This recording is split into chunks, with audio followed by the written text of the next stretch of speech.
How's it going, everybody? I am Donuts, and we are reacting to Marvel's Guardians of the Galaxy. I'm so used to saying Marvel's Agents of S.H.I.E.L.D. We're reacting to Guardians of the Galaxy Volume 1. I don't know why it's Volume 1, but whatever, we're reacting to it. If you're new to the channel, I am reacting to the entire MCU from start to finish, including all the TV shows and everything, all in the publication order, or not, I guess not publication order, but release order. So yeah, you can go back and check the channel for all those. You can also link in the description for the full-length reaction to this movie. There's no edited version for YouTube. Fuck that. I'm too lazy. I don't want to be doing it anymore. It's too hard to try and fit an entire movie down to 16 minutes, which is even longer than most people have, because most people have it as like 10 minutes, which I don't know how the hell they even do that. So, fuck it. Full-length available for everybody. It'll get you in the door. Come check out the Patreon. See if you like my full-length reactions to the movie. Maybe get full-length for the shows. That's the hope anyway.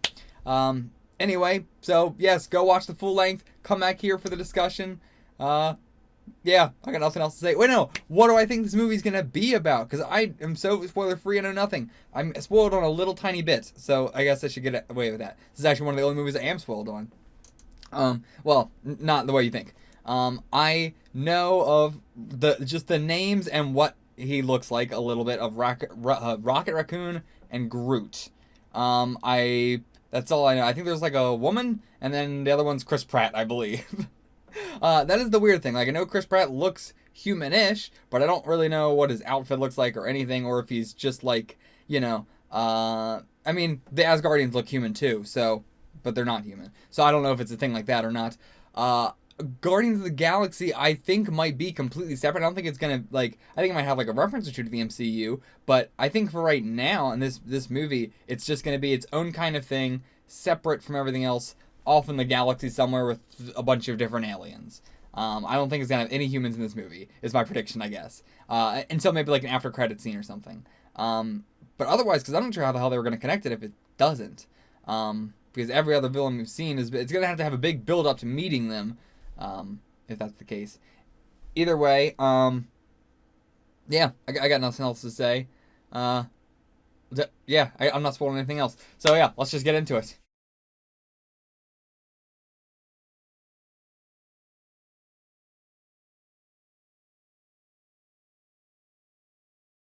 How's it going, everybody? I am Donuts, and this is my fiance, my kitty. Hey.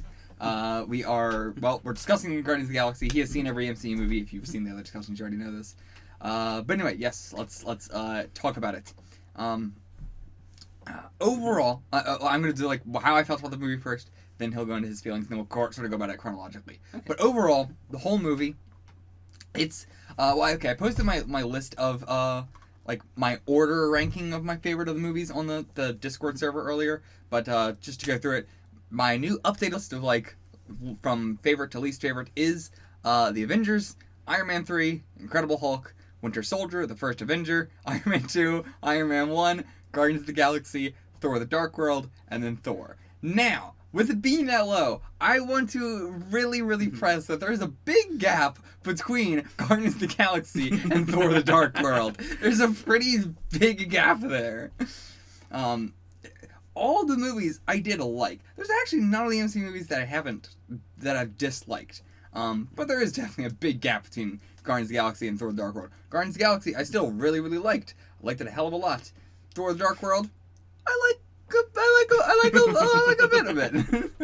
Yeah.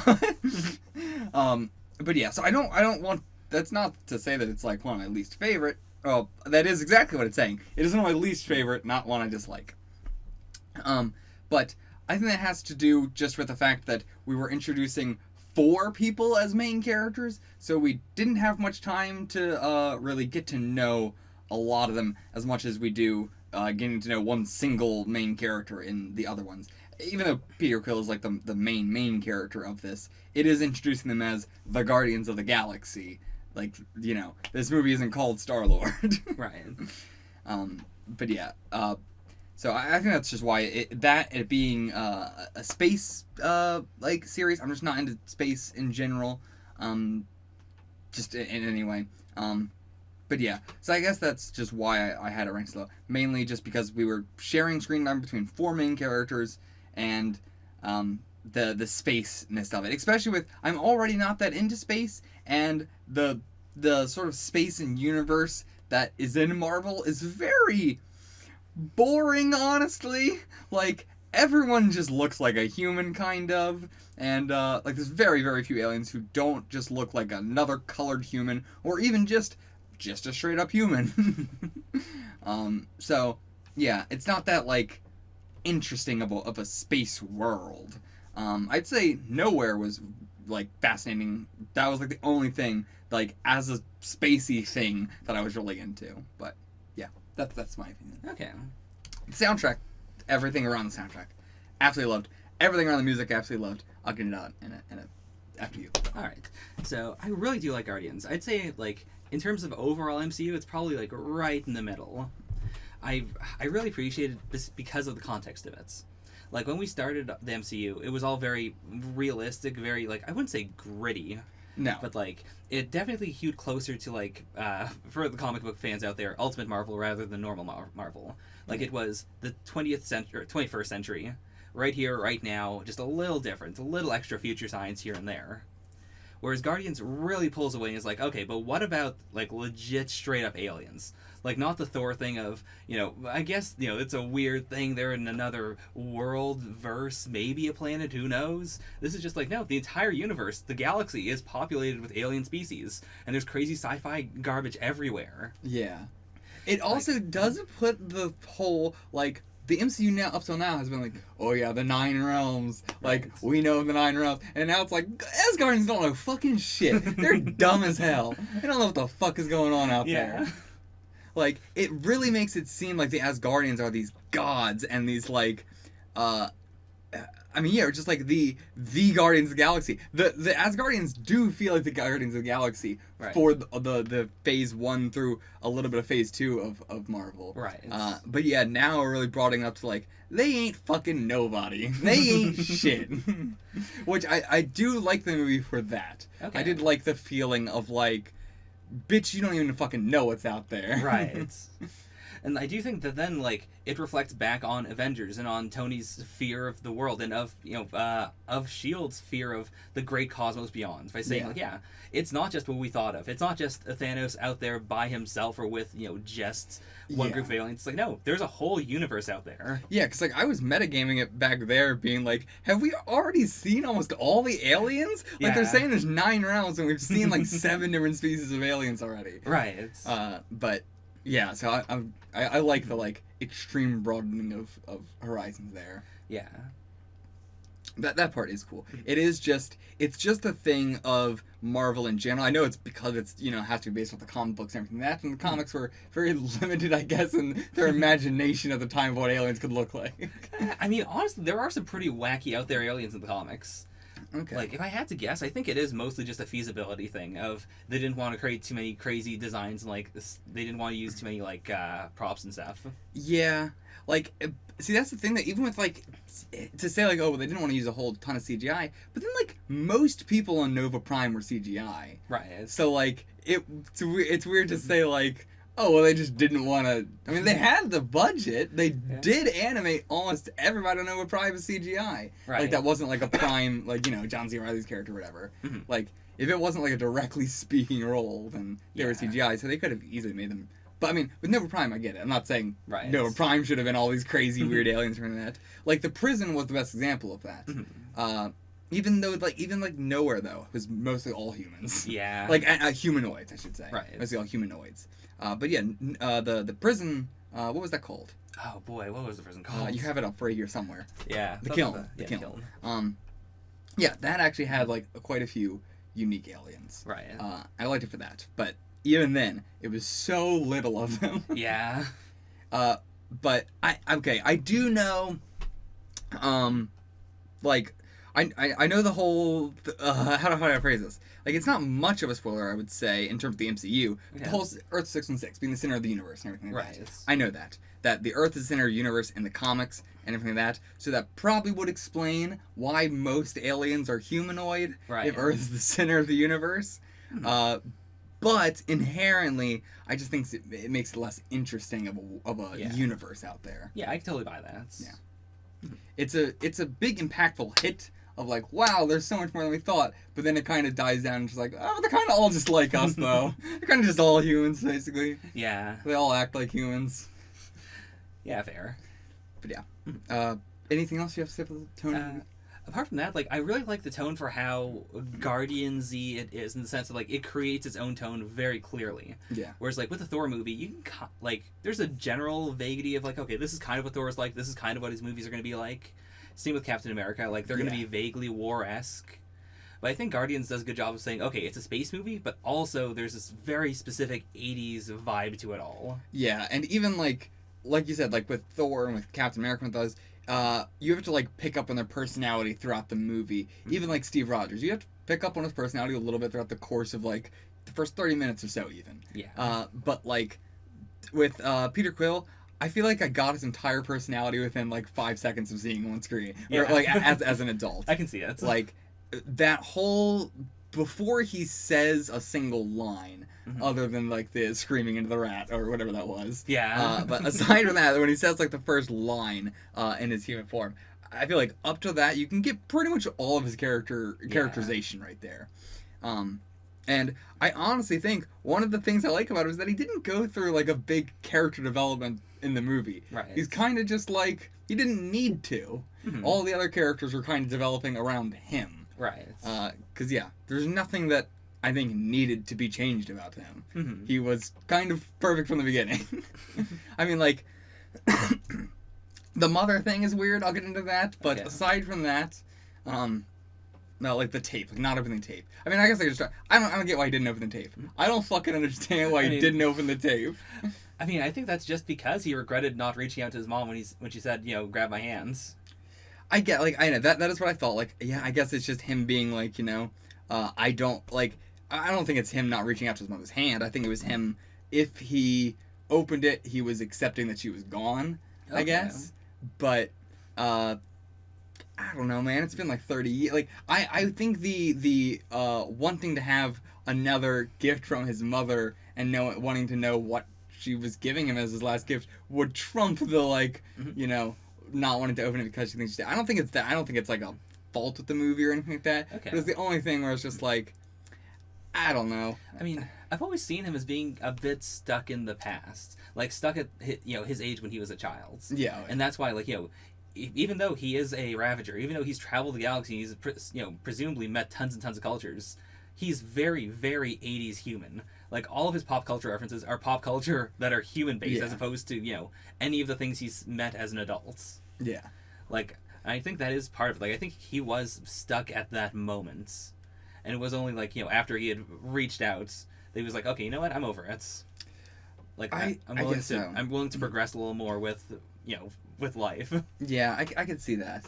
That, yeah, he was just, like, he refused to move on in any way at all in that moment. And, like, I don't think that's a negative, per se. Like, again, he doesn't change that much throughout the movie. The person he is at that moment is, the person the galaxy needs. Yeah.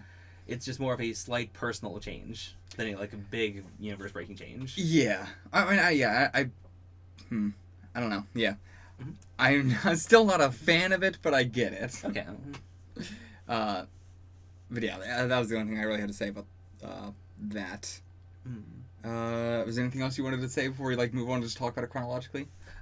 Not really. I mean, did you want to go over the Guardians themselves, or? Well, hold on. We'll wait till we get to the kill and do that, because that's actually a good place to do that. Okay, sure. Got it. The whole opening segment with his mom and everything like that. I get it probably also has to do with why I didn't really care about him opening the package and was just like, yeah, I don't like it, but I understand it. Okay. Same sort of thing with his mom. I get why it has to be in the movie, but just wish it wasn't. Okay. I can't think of a way they could do it otherwise, but just it always, and I think it could. When I think about the aspects of the movie I don't like, it is a lot of the stuff that have to do with his mother. Okay. Like, I mean, you know this. I am not a fan of series or anything that starts out with the character losing somebody. Right. It's just, I can't get attached to that character, and I can't get attached to them getting attached to that character because I'm not attached to that character. Okay. So it's very hard for me to get behind the Peter and his mother aspect of his character, which is a big part of his character. Yeah. But I don't care about it. And equally, that scene in the beginning definitely put, like, it's good that it's immediately followed by my favorite scene in the movie of him just, like, you know, the first time we see him as an adult and everything like that, and scavenging the planet. But if it wasn't immediately followed by my favorite scene in the movie, it would have definitely disflavored the whole movie for me. Right. Just because I really don't like that stuff. I hate that kind of trope. It feels so lazy to me. I would have much rather preferred it be him, we start out with him as an adult, and then cut back to the mother thing. Okay. Because then it's not so much of a, like, we're expected to be, you know, constantly thinking about him in this moment with his mother. Like, it's just a thing to him, but it's not a thing to us. Whereas if it's in the beginning, it feels like it's supposed to be a thing for us too. Okay. Like, we're supposed to care that he cares. Or how do I put that? Like we're supposed to be sad when his mother is dying there. Okay. Like, you know, they're trying to elicit a sad response at the beginning of the movie. Okay. Like, the Up movie, I think, does a great job about it, because it actually spend quite a bit of time before they do, like, the sad part of it. But this, you just jump right into the sad, and it's hard to be sad about something like that. Okay, I see what you mean. Yeah. But yeah, that's all I have to say about it. Okay, fair. How do you feel about it? I mean, it worked as intended for me, because I don't really, like... I was sad because he was sad. I didn't need to be attached to young Peter as a character to immediately be like, yeah, if I was in that situation, I'd feel pretty shit myself. Yeah. Like, that's basically it, and I've never had that problem with really any media. Like, I think that's a difference between me being like, yeah, the situation sucks, and me, like, feeling bad for him. Like, or that's not what I mean. I thought it's the same thing. Me, I don't know how to put it. It's different between me empathizing with a character and me getting attached to a character. Okay. Because, like, you did say that it would have worked better if it was the same scene, essentially, but we just got it... Well, not the same scene, but, like, finding out that his mother had died and that, you know, he was abducted right after, whatever. Like, I honestly would have preferred it if just they were called the Raiders? Is that what it was? The Ravagers. Ravagers. If they just said, like, you know, oh yeah, when we picked you up off Earth. And honestly, I would have preferred to leave all this for the second movie. Okay. Honestly. I think we could have, you know, had some hints towards his father and everything like that, but save the mom scene for the second movie, and then have a longer, like, have that scene be longer, have us see him with his mom when she wasn't sick, and everything like that. Okay. Starting out in the second movie, so we can see, you know, how much... I don't know. All right. It's very difficult for me to give a shit about characters, or like when we barely know them. Okay. Equally, I like all the Guardians of the Galaxy except for Gamora. I don't like Gamora. I don't know why, because she was in most of the movie. Yeah. But I just feel like she didn't, like... I don't know what it is about Gamora, to be fair. Okay. I just didn't care about Gamora at all. Because, legitimately, of the 5... I would have assumed the one you hated, you wouldn't have enjoyed the most was probably going to be Rockets. Just because, like, he is a very one-note-ish character. Like, more so than Groot, even, who is literally, you know, he says one thing, but, like, because of that, the gag is that there's way more to him.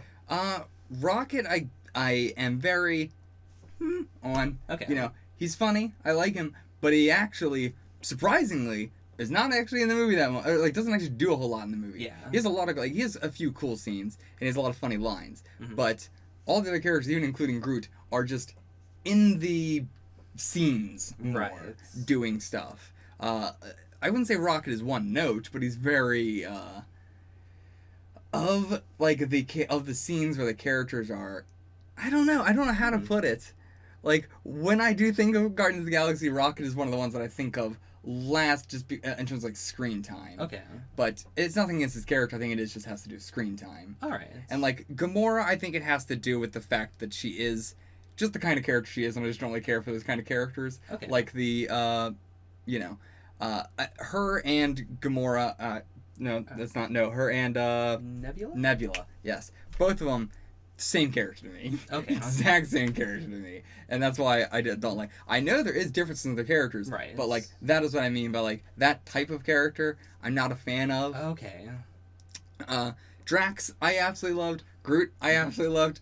Quill, absolutely loved. Rocket, I just wanted to have more screen time. Like, I guess what I like the most about Rocket is his interaction with Groot, which I think makes Groot shine more than it does make Rocket shine more. Which is, so I guess it's not that he has less screen time, it's just that even with a lot of the screen time he gets, it's making Groot, it's pushing Groot up. Okay. Which is why it makes him, like, not as interesting in comparison. Right, fair. But yeah, nothing against Rocket. Okay. Yeah, Gamora is definitely, like, it's just that she is so serious, while all the other ones, like, Drax is so serious in a comedic way. Yeah. Or, like, Rocket's seriousness was earned. Or Groot's just Groot. And, like, Quill is serious in times where we know that it, you know, like the tape recorder, or not tape recorder, a cassette tape. Yeah. But yeah, she's just, like, upset and grumpy all the time, which makes sense for her character, but I just don't like... it's hard for me to get attached to those characters. Right. Okay, fair. It's hard for me to ever get attached to those characters. Okay. Yeah, I mean, it's just the way it is. Okay. It's hard for me to get attached to soldiery, gruff and tumble characters that are... Yeah. Mm-hmm. It's hard for me to get attached to characters that have had their life ripped away and are very sad. I don't like sad characters. But I mean, it also has to do with the fact they they're doing the romance thing with her and Quill. Whereas if you've seen any of my reactions, every single first movie of the characters, I don't like the girl every single time, every one of them. Yeah. There hasn't been a one. And eventually they come around to me. But the first movie, it's always, I don't know what it is about the first movie that always makes it impossible for me to like the female characters. Yeah. I can't. I think it is just that they're too flirty. Maybe. It's so flirty, and I don't care. I really don't care. Let's talk about... I mean, we're talking about them in general. Yeah. I have a bunch of notes from them that we got from the prison sequence, which is why I wanted to wait till then. Okay. But yeah, Gamora, she's the last survivor of the Zehorabaderi, or whatever. Which... like, I like that every character in the Guardians of the Galaxy is, again, the thing I bring up in the MCU of the only one. Right. Like, only them can do this, is that, blah, blah, blah, blah, whatever. Again, Star-Lord is half whatever, we don't know. His father's someone special, he's the only one who could do whatever is the reason that he is the thing, whatever. Sure. It's still very mysterious. It is. Rocket, he's the only kind of his existence. Groot, we don't know what the fuck he is. Yeah. Like, we do know what well, it says origin unknown, but we do know what he is. Yeah. He is Flora Colossus, but we don't know where he's from. Right. Which is interesting. Like, that they wouldn't just say he's from the place where those things are from. Yeah. So there's clearly something more there. And Drax is interesting because Drax still has more of his people. Like, they didn't hint at anything of, like, Drax the last of his people or whatever. Right. Drax is just Drax. He's just some dude with a knife. Like, it's very interesting. They all are also, like, you know, a big thing about all of them is being alone. In general, which fits all of them. Even Drax, like, his whole family was killed. Yeah. Groot's by himself. Rocket never had anyone. He's the only one of his species, and he also loses Groot. Gamora's last of his species has nobody. Star-Lord doesn't have his mom. So they all have, like, that alone thing, but Drax is the only one who doesn't have that I'm the only one who is the blah, blah, blah. Yeah. I guess, like, you know, just because he lost his family, he has that vibe to him, I'd say. Even if he's not literally the last of his kind, he acts like it. I don't know if he acts like it. I mean, he wants to kill Thanos. He's mad. Yeah, but that has nothing to do with him being... He's not like, I'm the only one who can kill Thanos because you killed my family. Like, all of them have a power or a thing or a whatever that makes them the only one. And Drax does not. Okay. I don't think that's... I mean, like... Again, Thor doesn't really have that either. He has the hammer, but that's different. Yeah. Him himself as Thor, the man Thor, is no different from any other Asgardian other than, like, being really physically fit. Like, he's definitely one of the buffest Asgardians. Yeah, it's more just being worthy of that power of the hammer. Yeah. Which... Yeah, I mean, that's not something... Yeah, Odin is also worthy. The person before Odin was worthy of that power and that. Right. That doesn't make him the only one. Yeah. But yeah, so, it's not like every single MCU hero has to be like they're the only one who can blah, blah, blah. Right. Sometimes it is just, they're the one who did. Yeah. They're the one who stood up and actually did. What else do we have for the characters? For Gamora, they said she was, modified or whatever, and it's, like, very obvious with, Nebula, but with Gamora it wasn't as obvious, but she also has a cybernetic skeleton. I was wondering if she would, what the hell makes her special? Why? But yeah, she is, I guess a superhuman just in terms of having a cybernetic skeleton. Ocular and respiratory implants, which also explains why she was able to be out there in space and not die for so long when Peter was almost about to die in 2 seconds. Even though, to be fair, he's also half whatever, half alien. So that also explains why he didn't immediately die. Right. Which is, I think, a cool, double whatever,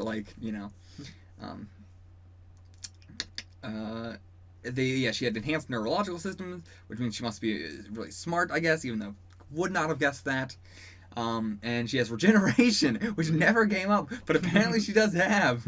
She can just fucking regenerate. It's there. Rocket is from Half-World, whatever that means, because it sounds very interesting, being from Half-World, like a half raccoon, half, human intelligence or whatever. Right. But he is the only one, so it's weird that he's from a Half-World, which seems to explain his race, but doesn't. For both Groot and Rocket, they had associates. Associates Lila for Rocket and associates Tibius Lark for Groot. Wait, what was it? Oh, no, I was Tivion. That was the collector. Yeah. Yeah, so could just be a reference to the comics, could be something that we're never going to get to, but I'm 99% sure we're never going to get to it, it's just something from the comics, but hey, it's there. I do love, Groot I love because he's so adorable and has no personality, and so Rocket can just, assign him this, money-grubbing asshole personality. And I love it because Groot doesn't, deny it. Yeah. Nothing he does is, showing that he doesn't mean what Rocket is acting like he means. Yeah. So, for all we know, he is just a money-grubbing asshole. Yeah. I wouldn't say an asshole, but I would tell selfish prick, because that is kind of how he, that he's only looking out for himself, only looking out for the money. Yeah. And then towards the end of the movie, he grows to care about them as friends. I like the idea that is actually his true personality. Oh yes, Rocket even when we see him in, going through the prison lineup thing, and it says, oh yeah, broken out from, 28 prisons. And then later on, he then says, oh yeah, broken out, 28 prisons. We would have been, they were oh yeah, how the hell are we gonna get out of here? We would have been able to easily see how the hell we're gonna get out of here pretty early, as soon as they got there. And it was oh yeah, he's broken out of 28 prisons. Yes, Rocket himself has a cybernetic skeleton as well. Genetically all go into cerebral cortex, which I think is very interesting. That is different from the neurological system. I am not a science boy. Okay. What is the difference? Basically, that explains how he has human-esque intelligence. Okay, so the implication would be that he is more he's physically more of an animal, but he's gotten a brain that is enhanced. Okay, whereas with Gamora's, it's just saying that she's just a genius or something. Yeah, she's enhanced to be, faster, more reflexes, that kind of thing. Okay. Just the whole package. Right. Okay. Well, yeah, that's all I had for that. Mm-hmm.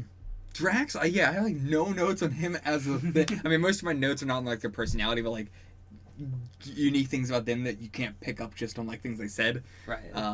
But, yeah, Drax. Nah, he's got the weird tattoos all over him. It doesn't seem to be anything. I was wondering if maybe that is something that imbues him with power, something. One of those things maybe it's a blood ritual where they cut his hand and blah, whatever. But no, it's nothing like that. It's just he's just got tattoos. He's just a dude with knives. I will also say, of the characters, like as as they are related to their comic book selves, Drax the most difference. Okay. Maybe I guess you could make an argument that Peter's different just because Star-Lord's much older, more different. Okay. But everyone else pretty similar. Drax the most different. Very interesting. Mm-hmm. He's my favorite character in the movie, by the way, even more so than Star-Lord. Right. Absolutely love Drax. Like, the whole extremely literal thing, Mm-hmm. it is kind of weird because they're implying that every alien culture understands the references of every other alien culture. Yeah. Which is kind of insane. I guess it's not that they understand the references, it's just that every alien culture has sarcasm. No, because, like, Peter specifically did this, Right. which is like, and they did say that is an Earth reference, Right. but the other aliens did get the reference, and he did not. Drax did Right. not. So, like, they have gotten Earth references before. I mean, I don't even think it has to be, like, yeah, it is an Earth reference, but I think it's also just, like, even if you've never seen that before in your life, I think there is, like, some level of, you could look at that and indicate, like, okay, To be fair, slashing a that throat is means true. killing. Yes, because I've never seen this in my life. Really? And I got it. No, I've seen this. Okay. I mean, like, to be fair, that's so close that I immediately Yeah. got it. But yeah, I've never seen this in my life, and I got what he meant. Plus, I do think it is more universal because, as we've seen, most aliens are humanoid, which means most of them I have thought necks. you were gonna say, as we've seen, most aliens use knives. But yeah, like, if most species have necks, then it would make sense that this is, like, not a universal symbol, but it's something where most people would be like, oh yeah, cutting a neck, like killing me. Yeah, that definitely comes across. I'm trying to think of some of the other metaphors, like princess, but that I assume it's just shared across many cultures where princess is not an Earth thing; it's just a thing. Yeah. Like, I mean, it's definitely a thing. Like, that is the weird thing, but that's just something you have to go with in sci-fi things in general. Yeah. Like, the fact that, Ronan is, like, a religious zealot, or whatever they called him. Yeah. They called him a specific thing, but I don't remember. I don't remember exactly, but yeah. But yeah. They may have called them zealots. I think there was a more specific term that they used. I don't remember. But, like, something that felt very earthy to use. Was it the Accuser? I think that is maybe what I'm thinking of. Then maybe I'm just not remembering it correctly. Like I thought maybe I'm thinking of Zealot, but Maybe. Anyway, Mm-hmm. yeah, everything is very earthy in space. Yeah. Extremely earthy. I mean, maybe the translators are just really good. Maybe. Oh, actually, we do know that Star-Lord does have a translation implant in him. Right. So, again, not sure why nobody else does. There seems to be Earth has many different languages, and then there's just space language, where every alien speaks space language except for Terrans. I mean, I assumed it was just everyone had translators. No, because only he has a translator. Wait, did they say Because that? it shows what every single one of them has inside their right, body. yeah. And he's the only one that has a translator. Okay, yeah, you're right then. So I have to assume either that all aliens know all other alien languages, or that there is just space language and a bunch of different Terran languages, because we're fucking weirdos. I mean, there's also Groots. What does that mean? I mean, like Peter's translator doesn't translate Groot's speaking. That's true. And but that's because he's not it doesn't need to be translated. It's already it is translating it. Right, but it's translating it from space into English. True. Like, yeah, I guess I'm thinking, like, there are other minutia to it. Like, he is communicating something whenever he says, I am Groot. That isn't just, I am Groot's. Yeah, what do you mean? No, he's not. Yeah, like, Rocket seems to understand him. Well, yeah, but nobody else does. Like, that's the whole... It's like the Chewie thing. Right. Or like in, Mm-hmm. It's a classic trope. I know it is. I don't know if it's a thing. I mean, I'm saying, like, he is communicating, I think it's supposed to be Rocket can read into the, subtleties of him saying I am Groot. Right. He's able to pick up on the intricacies of his expressions or the content, like the tone of his voice or whatever. I don't think it's that he's hearing something that Peter's not, that his translate is broken and can't translate Groot speak. Groot is speaking in Groot language, but it's translating it to I am Groot because that is what it translates to literally. Right. And that is all it is. He's only saying I'm Groot. So with Star-Lord, dope-ass outfit, love the outfit. It reminds me so heavily of the NCR and Fallout. And that's one of, like, the coolest like outfits in the world to me. Okay. I love it. If I could get like a physical outfit like to hang on the wall, like that is what I just everything. And Star-Lord's, you know, the red goggly eyes things is the perfect. I love it. I love it. It's one of my favorite designs in the MCU, probably. Okay. Like in terms of like a costume, probably not like a physical design, but like in terms of a costume at least. Favorite costume in the MCU so far. Right. I can't think of anything that would beat it. Nah. Wow. It's great. It's the blasters look great. Everything about it is amazing, but Okay.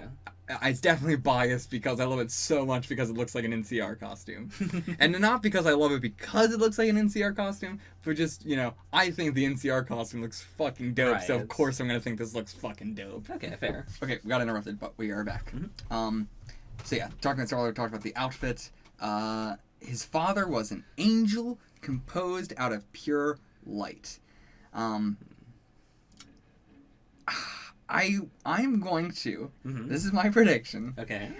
I think it's literal. Okay. I think he is literally. His father is literally an angel composed out of pure light. Okay. That's what I'm going for. Like I think his father is a god. So I have read a few Golden Age comics.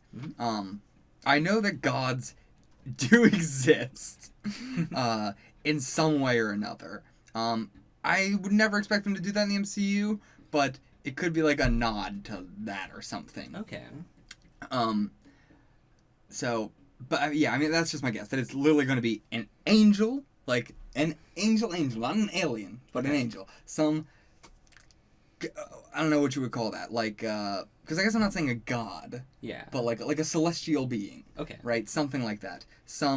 And we've gotten hints towards that there was a celestial being in this movie. So that's not even that absurd to say. But yeah, so I think his father will actually be some sort of celestial being. Okay. Which would explain why he was able to grab the stone. Like, if his father's just some alien, then, like, what's so special about what he is? Right? Like, what is so special? It could be that he is celestial nature or something. So he's, like, half Jesus or something. Strong theory. I guess that would just make him Jesus. It wouldn't be half Jesus. Oh yeah, he had associates Kraglin Obfonteri. Again, probably something from the comics, probably never gonna get to it, but still.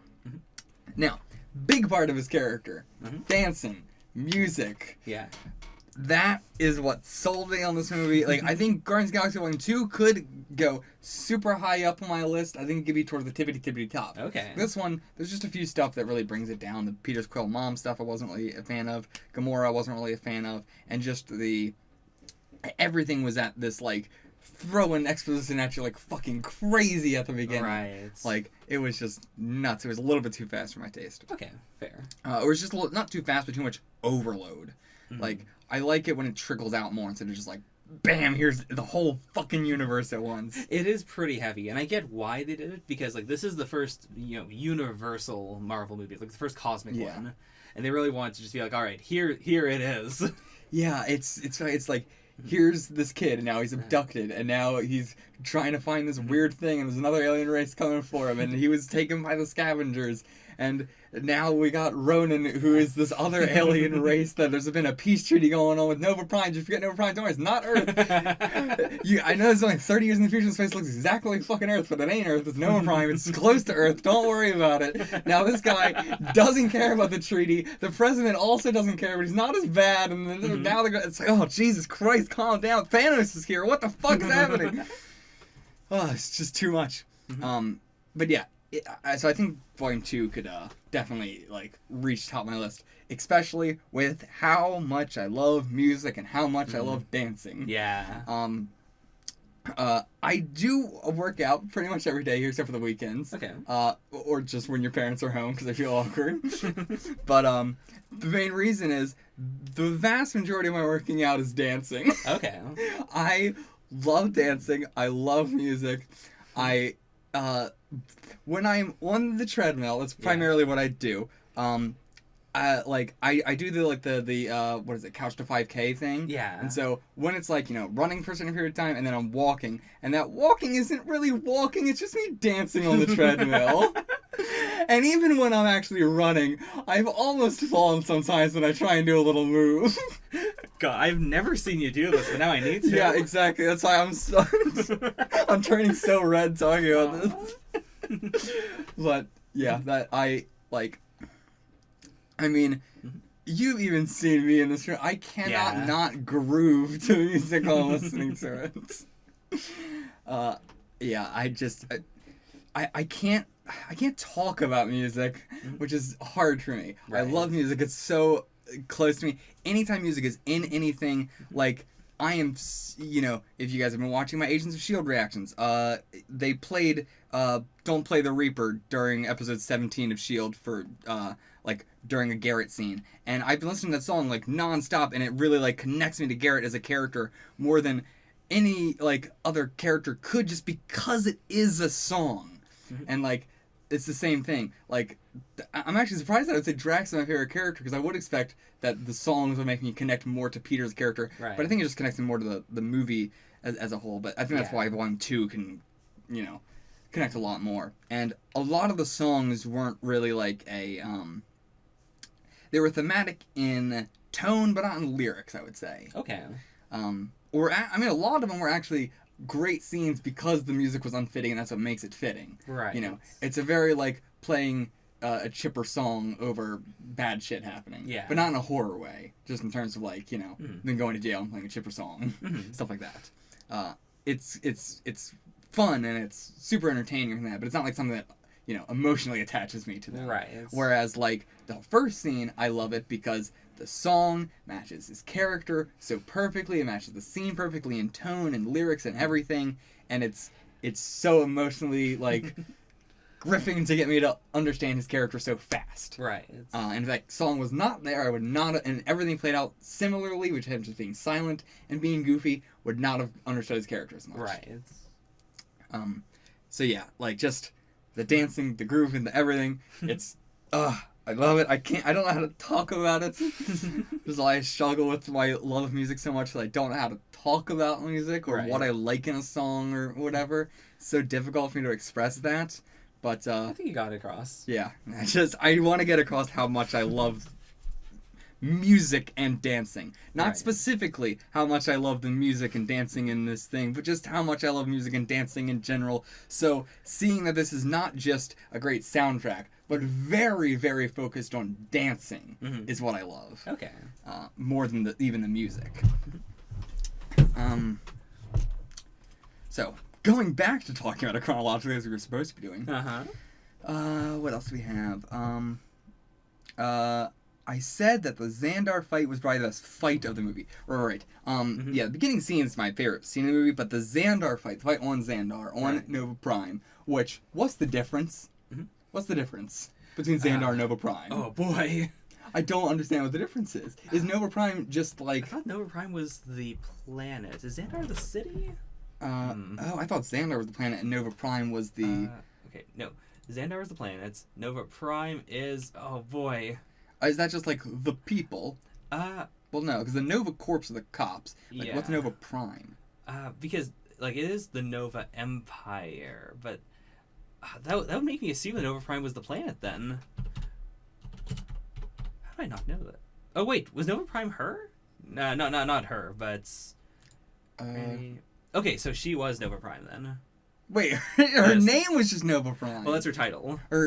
Okay, well, god damn. To be fair, I did not remember that myself. Okay, that explains a hell of a lot. I keep talking about Nova Prime here. I kept saying Nova Prime. So, completely forgot. What's Nova? The Empire is Nova. Okay. The whole area that they rule, that the Xandarians rule. And then the Nova Corps is their, space police. Okay, so they rule more than Xandar. Yeah. Oh, okay. That makes sense then. Gotcha. Okay. That's why there's this whole thing between, them and the Kree. They're two empires. Right. I thought it was just two planets. Okay. Did the Kree have... Oh, yes, they do. Hold on. The Kree had No, actually, we don't think we got a name for a Kree planet or anything, or a Kree planet at all. Like, we know they had the Dark Aster warship, but that was just Ronins. Yeah. Like, I think all we saw of the Kree was just, like, the president who was like, hey, Roman's out there, but he's not one of ours. It's fine. He did not say that. He was just like, it's not my fucking problem. I mean, I think that's what he was trying to get across. Like, yeah, Ronan is a Kree, but he's, we're not dealing with him. Yeah. What he does is his problem. See, I did not see it that. I actually thought it was going to be, I mean, now not so sure, but I expected the Kree to be a big problem later on because I figured the president was just working with Ronan. Okay. It really seems like he is. I mean, at the very least, he said, like, to Nova Prime that, like, Ronan's not, connected to us. That's why the peace treaty didn't affect Ronan. Yeah, that's why I thought that he was working with him. Okay. Like, that's just, how people talk and, right. Like, that's the classic trope of somebody saying, like, oh, yeah, everything's going to be fine, and then you hung up and say, all right, everything's not fine. Like, that is immediately what I got across, is just, like, that, all right, yeah, that president may not be working with Ronan. Like, he's not like, all right, Ronan, you go do this, and I'll do this, but, like, he's just, like, works for us. I mean, I do agree. I do think that was the subtext. Okay, yeah, I thought you were trying to say, like, yeah, he was just, like, No, he was a good guy. No, I was trying to literally just say, like, that's what he said on the phone. Yeah, like, he's just, like, whatever happens, not my problem, because whether he succeeds or fails, it benefits me. Yeah. But this is not a declaration of war from the Kree. Yeah. Yeah. It's a declaration of fuck yourself. But yeah, so the Xandar fight where they were fighting over the orb. I'm just gonna call it the orb. Sure. But yeah, that whole fight was probably my favorite one, just because it was like a free for all. Yeah, it's very dynamic. Yeah, it was all over the place. I'm not a fan of like spaceship fights. Okay. I'm a fan of plane fights, like dog fights and stuff. But okay. Space battle stuff, not generally a fan of. I like the thing of getting all the ships to make this like shield to hold it back and stuff like that. Right. But the actual like flying around and pew pew with lasers and I can't get into it. Okay. It's very hard for me to get into lasers in general. It's I don't know what it is. Any video game I play, like Fallout, can never play it with laser weapons. I've tried so many times to do like a laser weapon run or whatever. Can't do it. I don't know what it is. Laser weapons don't interest me. They just don't feel impactful, maybe? It's just yeah, I guess that is I can't, I just don't like the feel of them. It's not like the aesthetic of it. Okay. Like, it's not like I think it's goofy or anything. Right. It's just like the aesthetic, it doesn't do anything for me. Okay. Whereas like the aesthetic of like a gun or a bullet does do something. Okay. I don't know. It's also equally like people being set on fire in any kind of media. I'm so like done with, because it's just like it never really matters. Okay. So like same thing like lasers. I feel like we very rarely ever see a laser do anything. Okay. So I never really, like, with a gun, if I'm playing a game where I'm shooting a gun, I know what a gun does. Okay. But, like, lasers are just arbitrary. I don't know how much damage a laser is doing. I don't know what a laser is. It's just, like, a laser. Seeing something like the Destroyer, where he has this big, giant beam that, like, destroys something, then that's, that's something I can get behind. Okay. But when somebody has, like, the gun, like a ship, and they're just shooting like the pew pew pew, like that specific kind, right? Not like a beam, but with like the laser bullets. Okay. Like, yeah, the aesthetic of laser bullets. Laser beams, actually, I'm a little bit more into, because beams do stuff, laser bullets don't. Okay. I think that's my distinction. Laser bullets don't do anything. Okay. They never do anything. But a laser beam, sure, that does something. But yeah, so just that fight, just being free for all, being very improvised and everything, very, very great. Oh yeah, the whole conversation with Ronan and Thanos on the floaty rocky island place. Right. I absolutely agree with Thanos that Ronan is just being a big child. Like, I love his actor, because the character, like, design is not this. It's specifically this. Gotta have that. Gotta have that pout. Gotta have that. He has the permanent pout on his face always. He comes across so much like it's impossible for him to not, like, even if what he's saying is scary or threatening or whatever, just the look on his face is always, but I want to do that. He's just so, like, throwing a temper tantrum his whole life, from birth to death, a temper tantrum. By the way, in our previous discussion, I remember you specifically saying you didn't know how Guardians could possibly tie into what the MCU is doing. Right. So... Well, no, yeah, I mean, and I think that's true. I meant in terms of, it didn't. Like, in terms of what is happening in the MCU right now. Like, the movies you already have. Okay. A lot of the other ones tie back in. They reference, oh yeah, that Hulk thing just happened, or, whatever. They happen around each other. They tie into the next movie or whatever. But this one is completely disconnected from the rest of the MC universe, except for Thor. Sorry, except Thanos. Like, I didn't really think about Thanos. I didn't think that Thanos was going to be Guardians of the Galaxy at all. Right. But that was definitely one of the biggest shocks. But yeah, I would definitely say that, it didn't really connect to the MCU that much. I mean, I think Thanos is the big deal, because, he gets set up in Avengers, and then from there it's like, well, but why? Like, how is he going to be a big bad? Is he just going to show up in more Avengers movies? I think this is the movie that cements, like, okay, this is kind of his deal. I guess so.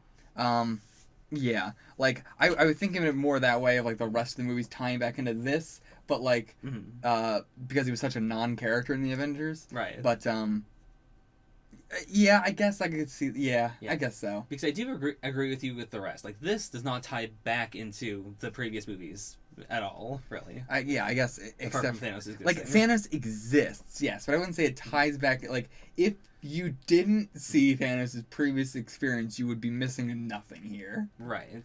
Like, yeah, I really don't think there's anything previous that adds to this at all. Like, in terms of Thanos. Like, I mean, I'd say it's both Thanos and then the whole scene with the Infinity Stones. Like, just saying that is a thing. Right, like, I guess, yeah. Like, if you hadn't seen the previous MCU movies, that would feel like really needless exposition. All to say, like, okay, this one's a big deal. I forgot, like, I forget that the Infinity Stones have already been named in universe. Like, because I knew about them ahead of time. Okay. That, Infinity Stones were a thing. So, like, I forget that, like, oh yeah, this is not, like, I know that we had the Tesseract and the what was it called, Aether? Yeah, the Aether. Actually, the Aether was an Infinity Stone. Yeah, yes. It was. But yeah, I forgot that we named them as Infinity Stones already. But anyway, yeah, I guess it does tie back in. Yeah. Not in as much of a way as the other ones do, but or I guess even in a bigger way than the other ones do, depending on how you look at it, really. It's really just that it's not settled Earth. Yeah. What else do I have here? We were going to talk about the kiln and just how much information was given to each character there, which I really liked. Like, just through that scene of the what is that called? Taking a picture of them. Fuck, man, I feel like Fitz. Nobody's gonna get that till season 2. Oh boy. I mean, well, everyone's gonna get that, but they're not gonna understand why I'm making that joke already. But yeah, lineup. Yeah. During the where Rocket tells Peter that he has to get the prosthetic leg and everything, you can hear him chuckle while giving that line, and it comes across as like, well, yeah, it's a ridiculous thing to have to need, right? But it's foreshadowing that, like, oh yeah, he's just completely fucking lying. Like, you can hear the chuckle in his line there. It's so good. And yeah, just the whole escape plan in general was, I mean, not what I was expecting at all. Just fly out of there. Oh, amazing. Yeah, Nowhere. Really cool concept. Like, an entire mining community, entire this celestial being's head, which one thing that I talk about a lot is, like, scale of, like, how hard it is to really show a huge scale of something. Right. And I really think they did a great job of showing the scale of this. Okay. Like, everything about it was extremely believable. Like, every last bit of it. Okay. Like, from, how big, like being able to see how big it is outside and inside, and it not feeling like there's a discrepancy there. In terms of being like, well, how have they been mining this thing for years and years and years and years and years and still not come dry? Because it's like, well, the scale of it is understandable. It is realistic. Yeah. There's so many movies, TV shows, or manga or anime or whatever where it's just a big thing, and it's just like, it doesn't really actually seem that big though. Yeah. Or like the opposite, where it's like, you know, something can like seems way bigger on the inside than it does on the outside. Right. Or like how they've been, you know, doing this X to Y for so long. Sure. This is, I feel like, is a very good realistic representation of that. They did a good job. And just the idea that, you know, there's so many like natural resources that you can only get from this celestial like that's the stuff that made the movie feel more alien. Like nowhere in general. Yeah. Like the idea of like, yeah, there's this materials that only exist in a celestial being, because of course they would. It's not an alien, it's a celestial being. Yeah. Like, yeah, it's gonna have some crazy shit to mine in it. I mean, even if it was a giant alien, it would be, you know, you'd want to mine some stuff in that probably. Right. I mean, like, even if it was a giant human, it would be like, yeah, let's mine that shit. Like, it's still a lot of resources. You can use anything. True. But I wonder if, like, something will come up in that, like, you know, oh yeah, this is the gloopity glop that we got from the nowhere thing that, you know, is special because it's celestial, and I feel like we're definitely going to get that. We get that all the time in MCU. This is the special mineral that, like, you know, was just discovered by Iron Man. I guess it wasn't discovered by him, but he invented it. Sure. What else do we have? The Collector was actually like a character in this, which I loved. Like, I really, really liked him. Yeah. And like the little glimpses of him that we got. So it was really cool to have him be like a character.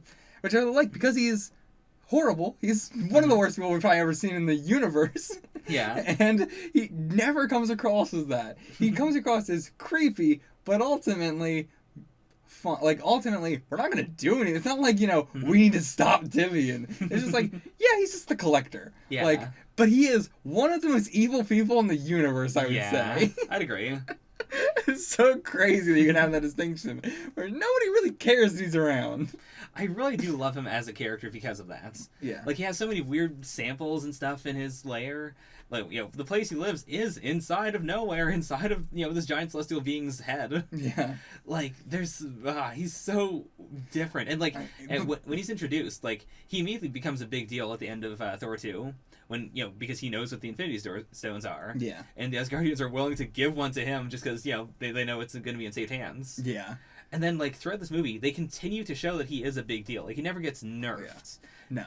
I mean, he gets nerfed in the sense that he loses literally his entire collection, but which I think is crazy that is such a small part of the movie. Yeah. Like, that has to be like, when I said, like, oh yeah, I don't think that anything from Guardians of the Galaxy would possibly tie into the second season of S.H.I.E.L.D., so I should be good on reacting to that now, which I have seen some season 2 already. Okay.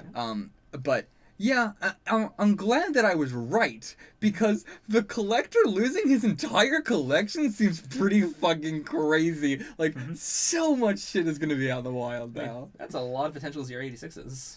084s. 084s. That also wouldn't be 084, because we would assumably know where it's from. I mean, would you? Who on Earth knows about Tenlir Tavan, the Collector? I mean, I guess that's true. But, like... yeah, I'm trying to think of an example of, like the blue alien was not an 084. We knew where that came from, but so ostensibly they know of that existence. Or what else is not Asgardian that's not an 084? I mean, plenty, but I'm trying to think of an exact example. Right. Of, like, something alien.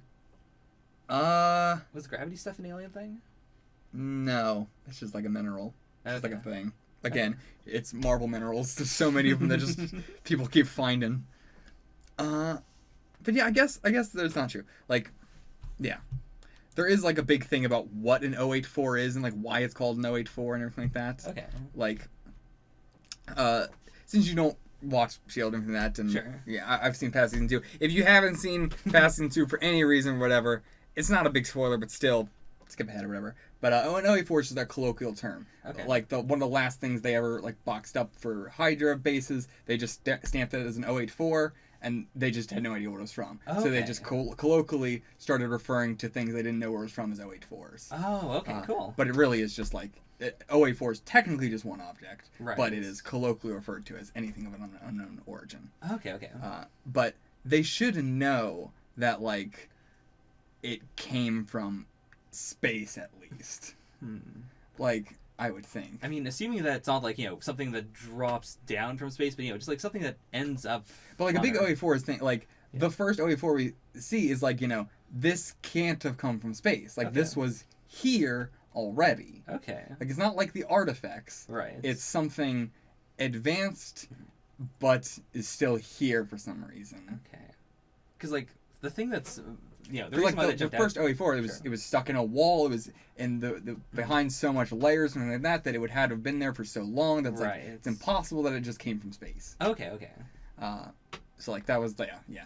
All I right. still have no idea what the fuck that is. I mean, it's still I'm not sure we'll ever know. Fair enough. But yeah. Anyway, so yeah, the collection's out. That's going to be a thing, I guess, and some reoccurring. I don't think it's going to be a big plot point, but I definitely think it'll come up at some point. Sure. Like, could be a minor villain or something like that. Good. Because, I mean, we know living things were there. We saw Like, plenty of living things were there. Mostly living things were most there. living things. I mean, some are dead. We know that he wanted Groot's corpse once Groot died. Yeah. Yeah, like, it is interesting that, like, it's so fascinating that he's like, oh, I want your body. After you're dead, of course. I'm not that mean. By the way, slave, get back to work! And the other one disobeyed him, so he put her in a cage forever. Like... I mean, we had the brief period where the one slave grabbed the stone, and she could have been the final boss. She controlled it. Like, he has these pink aliens, that are like his slaves. Now he has one kept in the glass container, but they're not like rare. They're all over the place. They're extremely common. So his collection is not just like rare stuff. It's just like he just wants one of everything. True. I think. But yeah, it is. His morals are fascinating. Yeah. That he's like, don't worry, not to you, but you, fuck you. While we're here, what the fuck was that at the end? Are you referring to the dog or to Howard the Duck? I know Laka. I don't know, I don't know how to pronounce it, but I know Laika? the Russian dog. Yeah, Which I will say, it's not. I don't think that's Laika. it isn't. I don't believe so, because I do know in the comics. I'm sure this will never come up. In the comics, that dog is the person who is like the head police person of Nowhere. Yes. Okay, like that dog specifically in the wouldn't that be Laka though? Like, but just a different, a characterized version of Laka, because it was wearing the space suit. Yeah, and it is supposed to be a dog from Earth. It is supposed to be a dog from Earth. Yeah. Is that from the comics? Is he wearing the spacesuit? He is, but the Russians sent multiple dogs into space. Okay, but so it's not Laka, but it's just one of the dogs. Just one of them. Okay, sure. But yeah, Howard the Duck, big deal. Yes, that's what I was talking about. Yes. What the? I've never heard of that. He's a pretty big Marvel Comics character. Wait, what? Yeah. What is he? Just a talking duck? Yeah.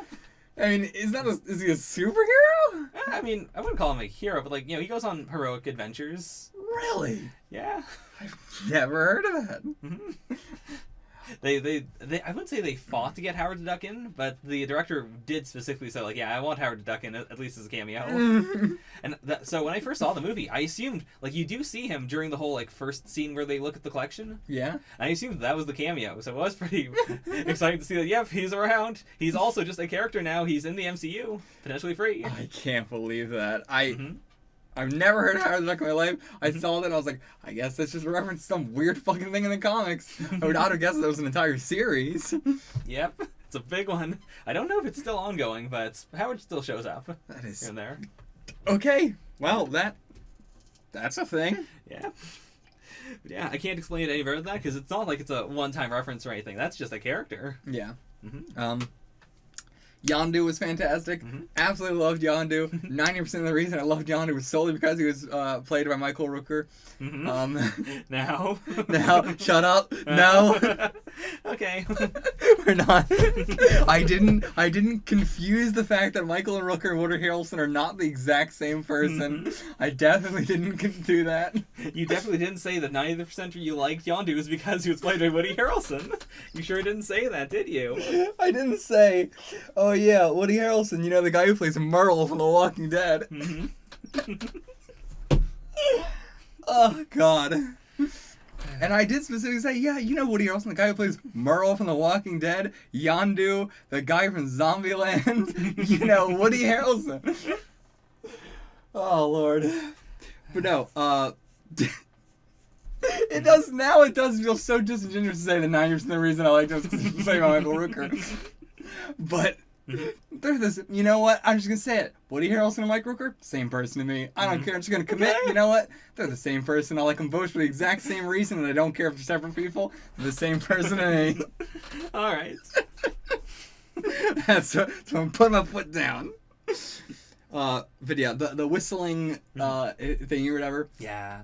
It's so, like, I actually really like that they don't explain it at all. Mm-hmm. They don't explain most of the stuff in this movie, but I don't know why. I kept thinking they were going to explain that. It was so different of a weapon. Right. Like, it's so fascinating from everything else we've seen in the movie that I was just like, they gotta explain what this is, right? Like, this is why he's, you know, as powerful as he is, or like, you know, right. I assumed it was like given to him by somebody, but I was like, no, he's just a badass dude in his own right. Like, he comes across as incompetent, but he's not. No, he's really incredibly like, I don't want to say powerful, right. but you know, he's very incredibly capable. Yeah.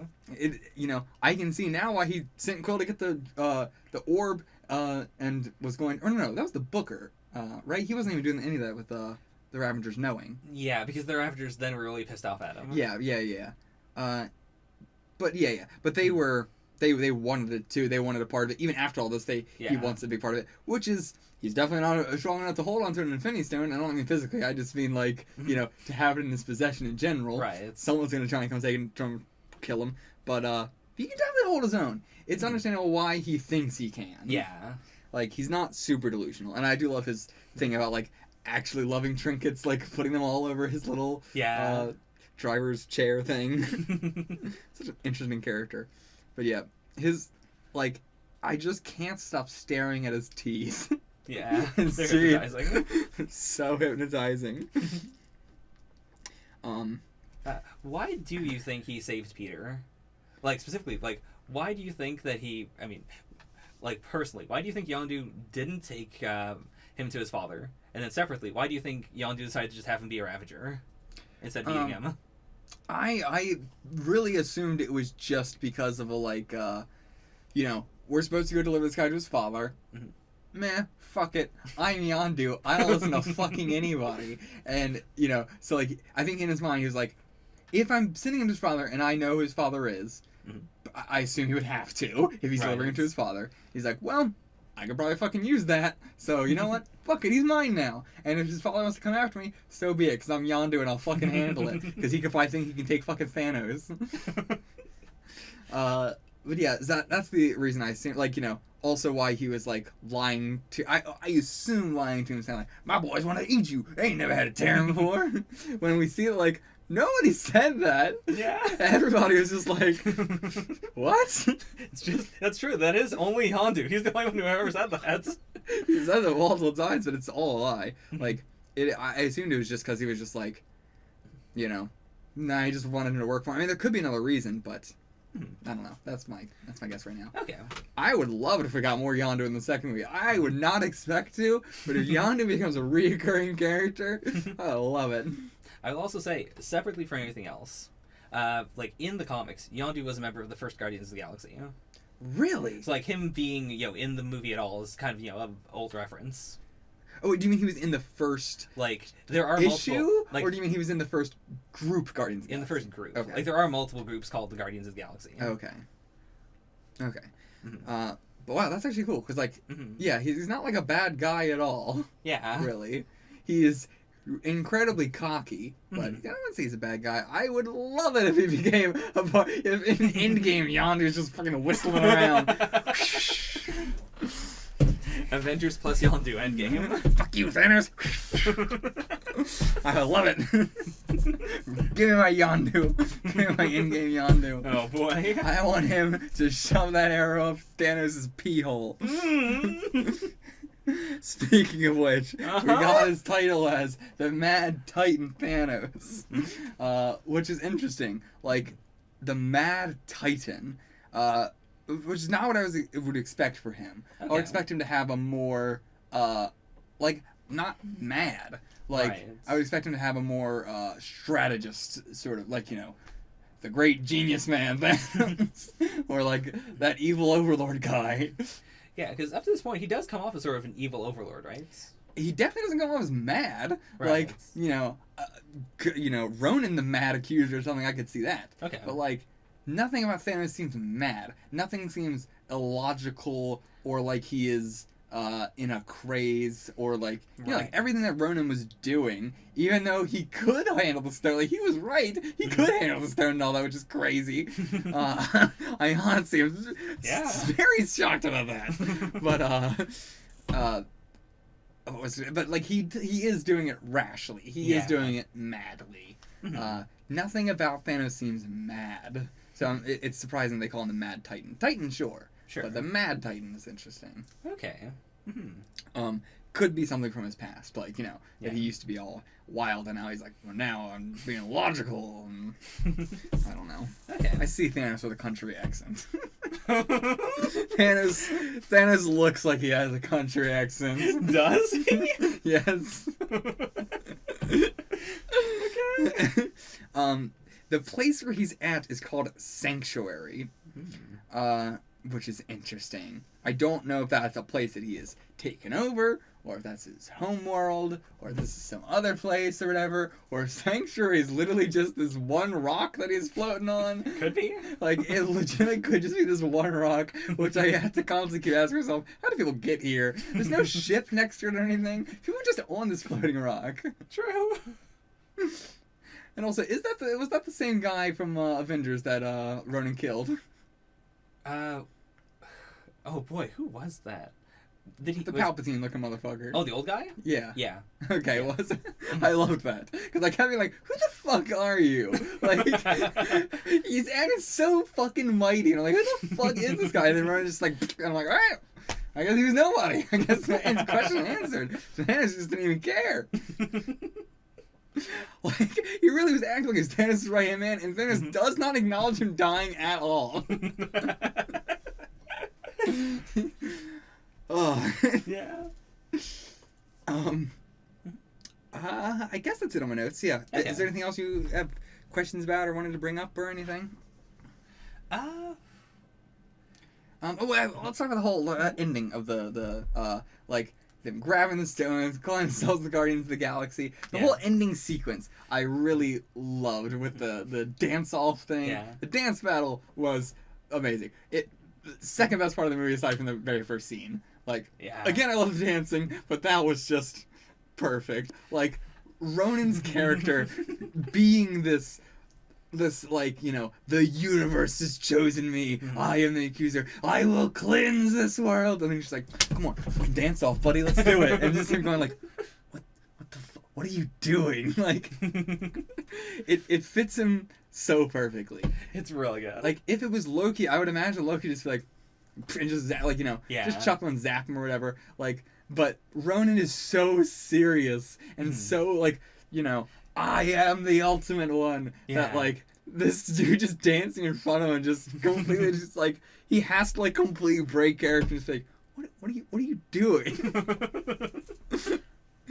Oh, perfect. Ah, it's so good. And the effect of the hammer like blowing up was awesome, really cool effect. The whole Guardians of the Galaxy effect was just dope in general, and such a cheesy line, but they earned it. Yeah, and I do appreciate that it was, like, Ronan named them. Yeah. Like, it was sarcastic, and they took it on for real. Yeah, I absolutely love it. Like, yeah. I appreciate it way more when it's something like that, rather than saying, like, we are the Guardians of the Galaxy. But, and it definitely helps it with it, we're the Guardians of the Galaxy, bitch. Like, just adding in the bitch there definitely does help it a lot. If Tony said, I am Iron Man, bitch, it would be so much better of a scene.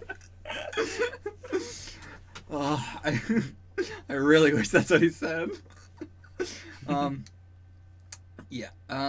Anything else?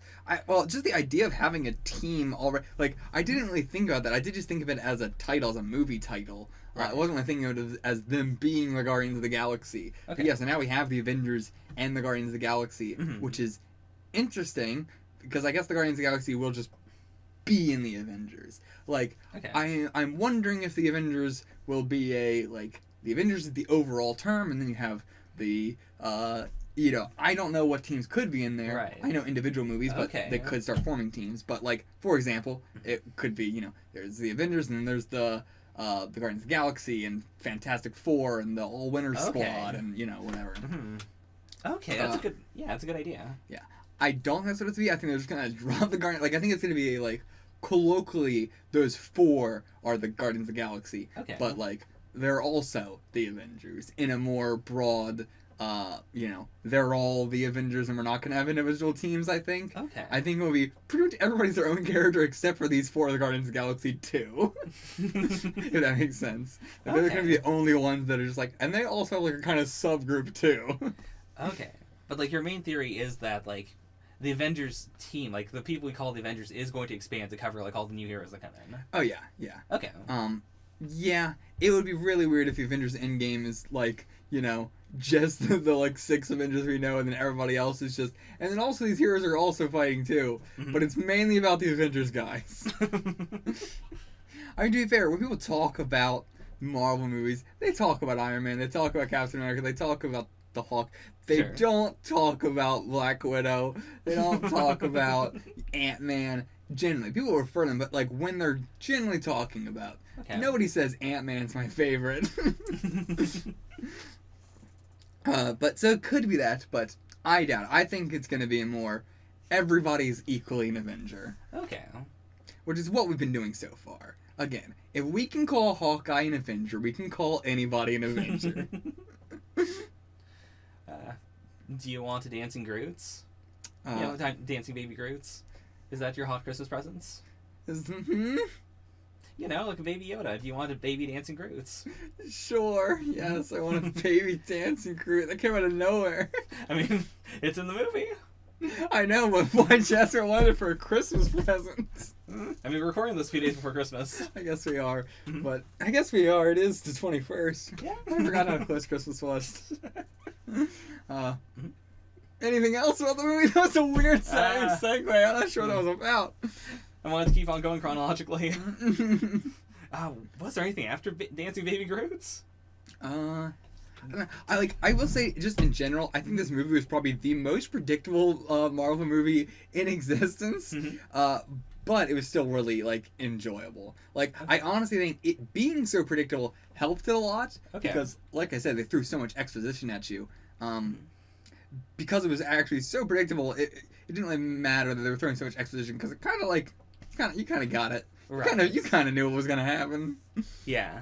I mean, even as the Groot thing reminded me of that, because the Groot thing was the most predictable thing. I thought it was just going to grow a leaf on it by the end of it. Okay. But I wasn't expecting to be fully regrown, but not fully regrown, but enough to move around and be Groot, quote unquote, in the movie.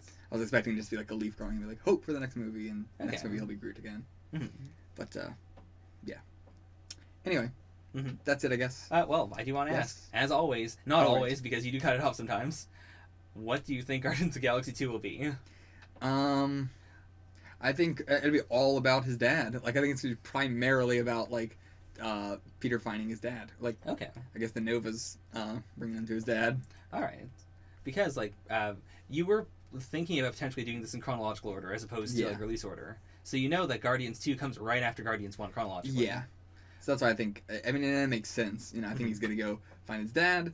His dad's gonna tell him some shit, and they're gonna end up on Earth at the end of it. Okay. And be a part of it. I mean, I think they're gonna be recruited into the Avengers. Okay. In Guardians of the Galaxy. Well, actually, no, because Guardians of the Galaxy comes. Well, yeah. So I guess they're just going to go do some shit with his dad and stuff in space, and it's still gonna all be in space. Because I know that Guardians of the Galaxy 2 comes after Age of Ultron. Okay. So it's gonna have to. Like it's just gonna be like a flashback entire movie. Okay. I assume. That's my prediction. All right, got it. What's the next movie? It is Age of Ultron, right? Yes. Boy, I got no fucking guess. I cannot believe that we're going straight from this into an Avengers movie because they have to recruit them into the Avengers. I would assume because they're not just gonna have the Guardians of the Galaxy movie, but they're not in the in Ultron. Well, actually, they did say Guardians of the Galaxy returns in Guardians of the Galaxy Volume 2, I believe. Or they might have just said they just said they will return. Right. I actually, yeah, you're right. I'm so used to them doing that, but I was actually happy. I was like, yes, they just said they'll return. They didn't say when. So okay. I don't fucking know what the hell Ultron's gonna be about. I mean, Ultron. I don't even like. I mean, can you think of what hanging plot threads we have going into Ultron? No. There's so many, 1,000. True. There's no plot point that's been tied up. Every plot point we've brought up is still hanging around, I'd say. Just about. Okay. Way more now that S.H.I.E.L.D.'s gone. Like, even a lot of the plot points that were wrapped up aren't anymore. Right. Like the Abomination. He's just somewhere now. I mean, he's not somewhere. He's with Hydra now. But I guess it's gonna I don't think the movies are going to be mainly about Hydra. It seems like the S.H.I.E.L.D. TV show is going to be all about Hydra from now on. Okay. So I don't think the movies are going to also try and be about Hydra. I don't think Ultron's going to be some Hydra. Well, they did do the whole Loki staff thing with. Okay, you know what? Fuck it. Ultron's Hydra. The last of Hydra in the movies, I would say. Okay. I think might have one last big hurrah.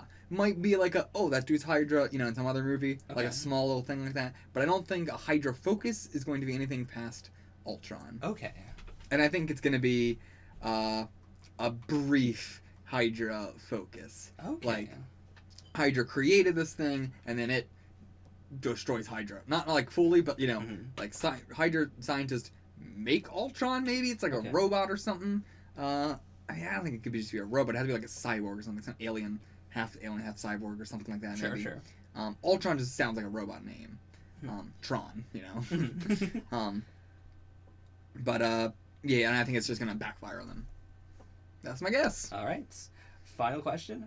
What do you think Age of Ultron means? Is it the era of Ultron, or are we going to learn how old Ultron is? I assume that's what I think. I think it's just a title. Like he's just like, it's the Age of Ultron now, baby. Get used to it, bitch. I'm Ultron, bitch. Oh boy.